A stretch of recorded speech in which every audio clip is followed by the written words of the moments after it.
Not all. You could be half mega baffy bendia. And you know you into a blow. Oh, I bomb a senior do.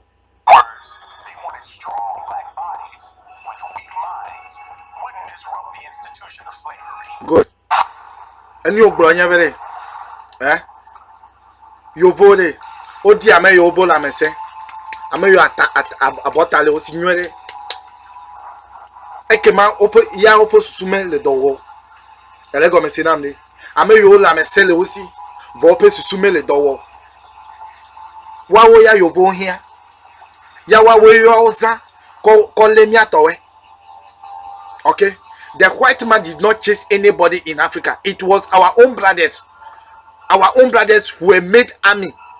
And they used them to arrest another class of human beings.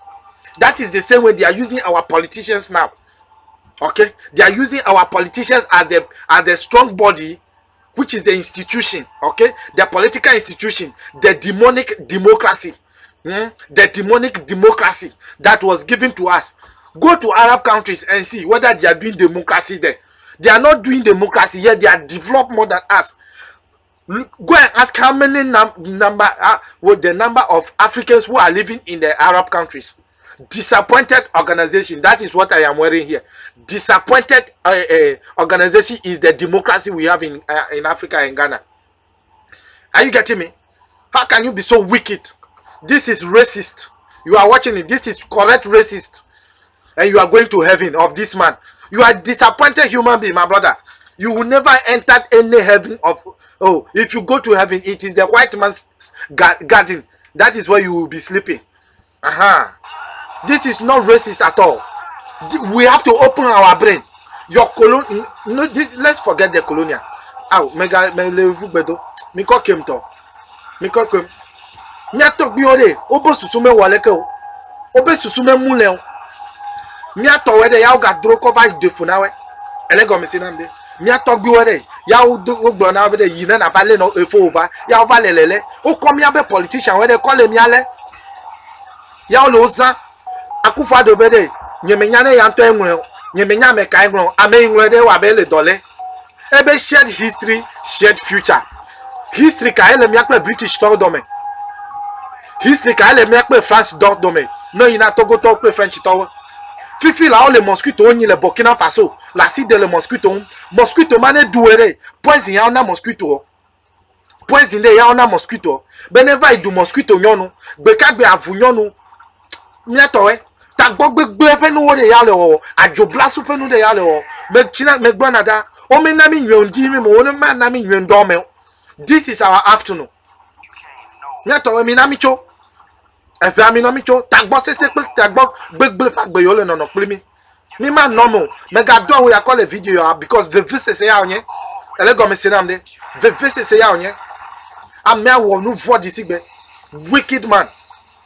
Vampires. Onu vudi vai pa me bele wona na vai check YouTube. Alo yi de gogo na vai po agbe vodi yo no playing their tower. No dudu anu ame osi wa china me obe ko ndudu ko ina soja wele gbeji. Mega ko ndudu ko na me o. Amoku le India hade do wa meta.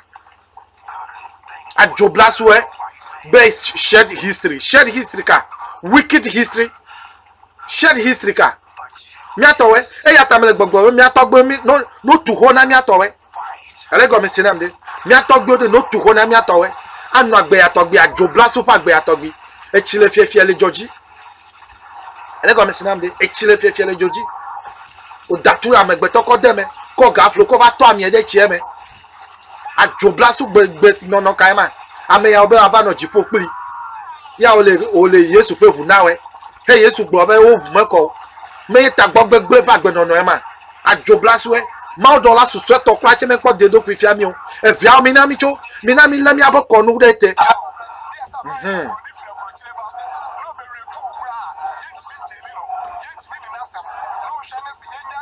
Ye be jai ni se. Enye se wa ya bodam. Ye jai ni. Munko die duro. Why? Munko die duro. Obi be fa wira kunu one time. O ma bodam. Obi munko die duro. O mo jimi pa.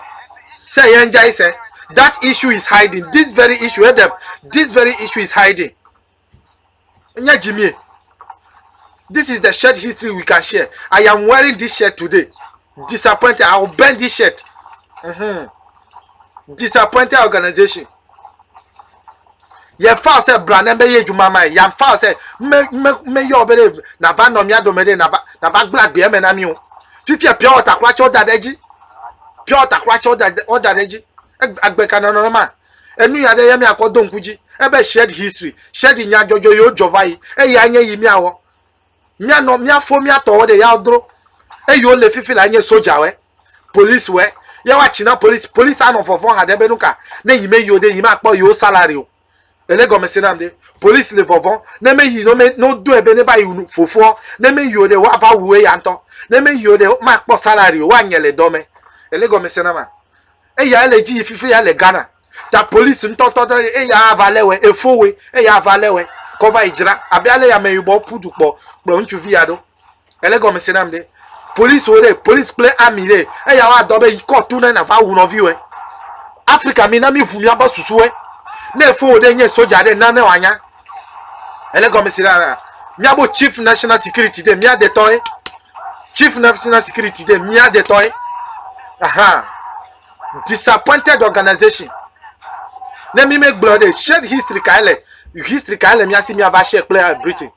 Such criticism of Russian military movements is odd coming from a country quote half of whose military budget would be enough to feed the whole of Africa. Good.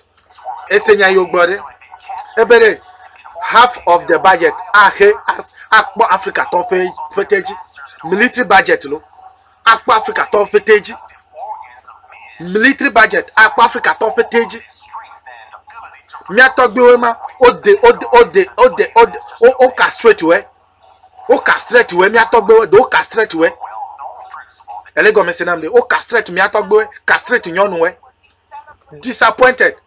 Me no vi Uganda alo fi na Kenya also. E ya ele show ya o.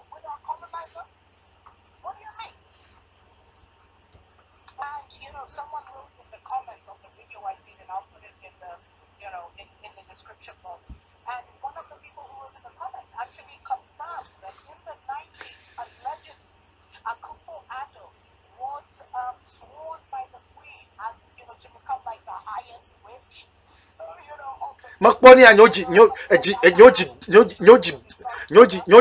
hojo ntontontonton ni mablewe agbeno no kama mi le ngogbe ya lo mi le megbe yi mi amedo mi wo mistake vai vote na we mi wo mistake de vai vote na we hade cho ivaita hade nyo mi pole ku for time ta ya vale mi disappoint le fia fito yo va country me Israel fia fito ma we Israel jo blaswe mi vai pola mi vai check apartheid policy jo trade apartheid jo le South Africa de Israel soldier we no fuma no ameibo Israel soldier we fifi la kwache imele nupo na 2019 de Israel soldier we le South Africa fifi la le South Africa yo vo training be no Africa nchu Africa nyonu fia fito ajo blaswo rapist armed robbers ava no train ya fifia Israel you Togo kwache foreign yasigbe medogbe na we wonku me kontontonton foreign yasigbe wonku me kontontontontonton for I salute you we wo don tontontonton ya de Togo kwache reject eleke yene Israel ya Ghana vale Israel abere nade because of the city people we have, because of the corrupt leaders we have. Because of the corrupt leaders we have. They are going there because of small money they will get. 10% commission. Wicked entities. Demonic entities. They come and give us demonic democracy. Go and find out the meaning of demon and classy. Democracy. Your children, instead of them to be in the school and be learning the dirty educational system we have. Students will complete from university and they cannot manufacture even balloon to put air. Our university scientists, they cannot come out with it. They cannot produce. Go to the science department and see. Go to the engineering department and see. Paper is what they are using to do their practicals. They cannot even use plastic. Paper, ordinary paper is what they are using to do their practical. Go to the universities and see. Disappointed organization. Go and check, go and do your homework.